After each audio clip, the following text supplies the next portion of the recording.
श्रीमद् भगवद गीता हिंदुओं का एक ऐसा सर्वश्रेष्ठ धर्म ग्रंथ है जो कि हम लोगों को एक सही दिशा में जाने के लिए प्रेरित करती है।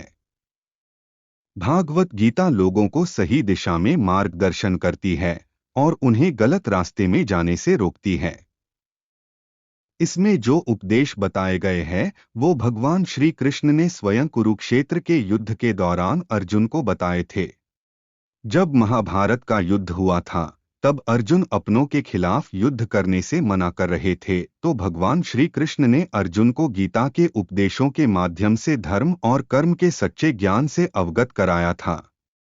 आज श्रीमद् भागवत गीता के उपदेश हमारे देश में ही नहीं बल्कि विदेशों में भी लोगों का ध्यान अपनी ओर आकर्षित करने में सफल हो रही है। तो आइए जानते हैं आज की इस वीडियो में श्रीमद् भागवत गीता उपदेश के बारे में, जो कि आपको जीवन में आगे बढ़ने के लिए हमेशा प्रेरित करते हैं। जो हुआ वह अच्छा हुआ, जो हो रहा है वह अच्छा हो रहा है, जो होगा वो भी अच्छा ही होगा।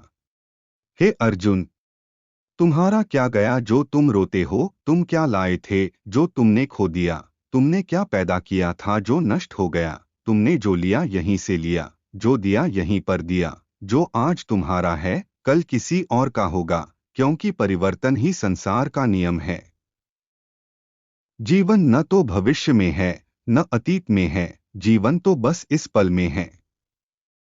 जन्म लेने वाले के लिए मृत्यु उतनी ही निश्चित है जितना कि मरने वाले के लिए जन्म लेना, इसलिए जो अपरिहार्य है उस पर शोक नहीं करना चाहिए। कोई भी व्यक्ति जो चाहे बन सकता है यदि वह व्यक्ति एक विश्वास के साथ इच्छित वस्तु पर लगातार चिंतन करें। मैं सभी प्राणियों को एक समान रूप से देखता हूँ, मेरे लिए ना कोई कम प्रिय है ना ही ज्यादा, लेकिन जो मनुष्य मेरी प्रेमपूर्वक आराधना करते हैं वो मेरे भीतर रहते हैं और मैं उनके जीवन में आता हूँ। मनुष्य अपने विश्वास से निर्मित होता है, जैसा वह विश्वास करता है वैसा वह बन जाता है। फल की अभिलाषा छोड़कर कर्म करने वाला पुरुष ही अपने जीवन को सफल बनाता है। हे अर्जुन, क्रोध से भ्रम पैदा होता है, भ्रम से बुद्धि व्यग्र होती है, जब बुद्धि व्यग्र होती है तब तर्क नष्ट हो जाता है, जब तर्क नष्ट होता है तब व्यक्ति का पतन हो जाता है। मेरा तेरा, छोटा बड़ा, अपना पराया, मन से मिटा दो, फिर सब तुम्हारा है और तुम सबके हो। सदैव संदेह करने वाले व्यक्ति के लिए प्रसन्नता न इस लोक में है और न ही परलोक में। जो लोग मन को नियंत्रित नहीं करते हैं उनके लिए वह शत्रु के समान काम करता है। नरक के 3 द्वार होते हैं, वासना, क्रोध और लालच। हे अर्जुन, हम दोनों ने कई जन्म लिए हैं, मुझे याद है लेकिन तुम्हें नहीं। हे अर्जुन, जो कोई भी व्यक्ति जिस किसी भी देवता की पूजा विश्वास के साथ करने की इच्छा रखता है, मैं उस व्यक्ति का विश्वास उसी देवता में दृढ़ कर देता हूँ। हे अर्जुन, मन अशांत है और इसे नियंत्रित करना कठिन है, लेकिन अभ्यास से इसे वश में किया जा सकता है। वह व्यक्ति जो सभी इच्छाएं त्याग देता है और मैं और मेरा की लालसा और भावना से मुक्त हो जाता है, उसे अपार शांति की प्राप्ति होती है। धरती पर जिस प्रकार मौसम में बदलाव आता है उसी प्रकार जीवन में भी सुख दुख आता जाता रहता है। इतिहास कहता है कि कल सुख था, विज्ञान कहता है कि कल सुख होगा, लेकिन धर्म कहता है अगर मन सच्चा और दिल अच्छा हो तो हर रोज सुख होगा। जो होने वाला है वो होकर ही रहता है और जो नहीं होने वाला वह कभी नहीं होता। ऐसा निश्चय जिनकी बुद्धि में होता है उन्हें चिंता कभी नहीं सताती है। समय से पहले और भाग्य से अधिक कभी किसी को कुछ नहीं मिलता है।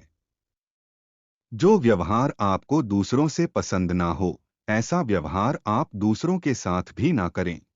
जब जब इस धरती पर पाप, अहंकार और अधर्म बढ़ेगा तो उसका विनाश कर पुनः धर्म की स्थापना करने हेतु मैं अवश्य अवतार लेता रहूंगा। हे अर्जुन, मैं भूतकाल, वर्तमान और भविष्यकाल के सभी जीवों को जानता हूँ, लेकिन वास्तविकता में कोई मुझे नहीं जानता है। वह व्यक्ति जो अपनी मृत्यु के समय मुझे याद करते हुए अपना शरीर त्यागता है वह मेरे धाम को प्राप्त होता है और इसमें कोई संशय नहीं है। अच्छे कर्म करने के बावजूद भी लोग केवल आपकी बुराइयां ही याद रखेंगे। इसलिए लोग क्या कहते हैं, इस पर ध्यान मत दो, तुम अपना काम करते रहो। मनुष्य को परिणाम की चिंता किए बिना लोभ, लालच और निस्वार्थ और निष्पक्ष होकर अपने कर्तव्यों का पालन करना चाहिए। मानव कल्याण ही भगवत गीता का प्रमुख उद्देश्य है। इसलिए मनुष्य को अपने कर्तव्यों का पालन करते समय मानव कल्याण को प्राथमिकता देना चाहिए।